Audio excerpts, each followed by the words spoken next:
یہ ماں وہ ہے جو بازار کے اندر چوڑیاں بیچ لیتی ہے، یہ ماں وہ ہے جو منڈی کے اندر سبزیاں بھی بیچ لیتی ہے، یہ ماں وہ ہے جو فیکٹریوں میں جا کے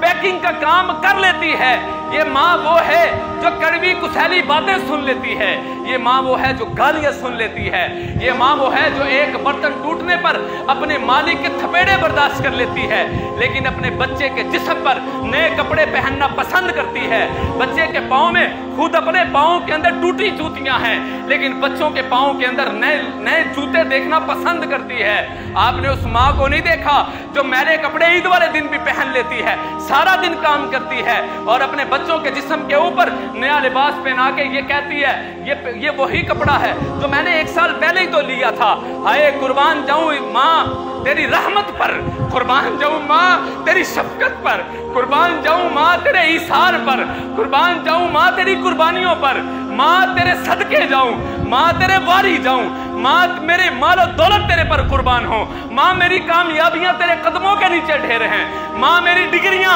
تیرے جوتوں کے نیچے آ جائیں، ماں میرا علم تیرے جوتوں کے نیچے آ جائے، ماں میری کامیابی تیرے جوتوں کی خاک ایک ذرے کے برابر بھی نہیں ہے۔ میرے بھائیوں آج میں رو رہا ہوں، میری ماں مجھے چھوڑ کے چلی گئی۔ بھائیوں آپ لوگوں میں سے وہ لوگ بھی آنسو گرا رہے ہیں جن کی مائیں اس دنیا سے رخصت ہو گئی ہیں، لیکن جن کی مائیں ہیں وہ قدر کر لیں، جن کی مائیں ہیں وہ اپنی ماں کے پاؤں دھو کر۔ حضور پاک صلی اللہ علیہ وسلم کو ان کی بیوی نے اطلاع دی آپ کے صحابی رسول کا آخری وقت ہے، عالم نہیں، حافظ نہیں، قاری نہیں، محدث نہیں، مفسر نہیں، عابد نہیں، ساجد نہیں، عادل نہیں، صحابی رسول ہیں جن کو جنت کی بشارتیں دنیا میں ملی ہیں۔ آپ نے فرمایا مجھے ان کی والدہ کے پاس لے کے جاؤ۔ جب ان کی والدہ کے قریب لے کے گئے آپ نے فرمایا اماں آپ اس سے ناراض ہیں؟ فرمایا ہاں میں اس سے ناراض ہوں۔ وجہ کیا ہے کہ آپ اس سے ناراض ہیں؟ فرمایا اس کے لہجے کے اندر سختی ہے،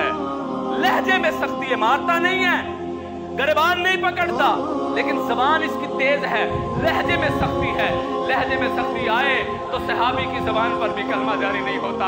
آج یہاں پر ماں کے گریبان چاک ہوتے ہیں، آج یہاں پر ماؤں کو ذلیل کیا جاتا ہے، آج یہاں پر ماؤں کو رسوا کیا جاتا ہے، آج یہاں پر ماؤں کو کراہت ہوتی ہے، ماؤں سے کراہت کرتے ہیں، ماں سے کراہت کرتے ہیں، ماں کے پیشاب پخانے کی بو آتی ہے۔ جب میں بچہ تھا کتنے سال اس نے میرا پیشاب پخانہ دھویا، اس نے تو کبھی اپنے ناک کے اوپر کپڑا نہیں رکھا، اس نے تو کبھی کسی سے نہیں کہا کہ میرے بچے سے مجھے بدبو آتی ہے، وہ تو بلکہ اٹھاتی ہے سینے پہ اٹھاتی ہے، خوش ہوتی ہے۔ میں تحدیث بن نعمت یہ بیان کرنے لگا ہوں۔ میری والدہ آخری 6 مہینے بالکل بستر پر رہی، ان 6 مہینوں میں مجھے ایک بار صرف یہ موقع ملا، وگرنہ یہ سارا موقع میری گھر والی، میری بھابھی اور میری بہنیں یہ ساری نعمتیں لے اٹھی۔ ایک دن وہ ساری سو گئی، میں جاگ رہا تھا، میری والدہ نے مجھے اپنی کونی کے ساتھ اٹھایا، کہنے لگی مجھے واش روم میں لے۔ میں نے اٹھا کے میں واش روم میں لے کر گیا، میری والدہ نے پاخانہ کیا، میری والدہ نے پیشاب کیا، میں نے اپنے ہاتھوں سے دھویا۔ جب میرے ہاتھوں کو میری ماں کا پاخانہ لگا مجھے ایسے لگ رہا تھا دنیا جہان کی دولت میرے ہاتھوں میں آ گئی ہے، دنیا جہان کی کامیابی مجھے مل گئی ہے۔ اگر اس نے مجھے 9 مہینے پیٹ میں اٹھایا کیا اس کا حق نہیں ہے؟ ایک صحابی رسول نے آ کر کہا میں نے اپنے کندھوں پر اٹھا کر اپنی ماں کو حج کروایا، کیا میں نے اس کا حق ادا کیا؟ آپ نے فرمایا اس نے جب تجھے جنم دیتے ہوئے ایک آہ بھری تھی اور اس کو پتہ نہیں تھا اس آہ میں وہ مرے گی یا جیے گی، تو نے اس ایک آہ کا حق بھی ادا نہیں کیا۔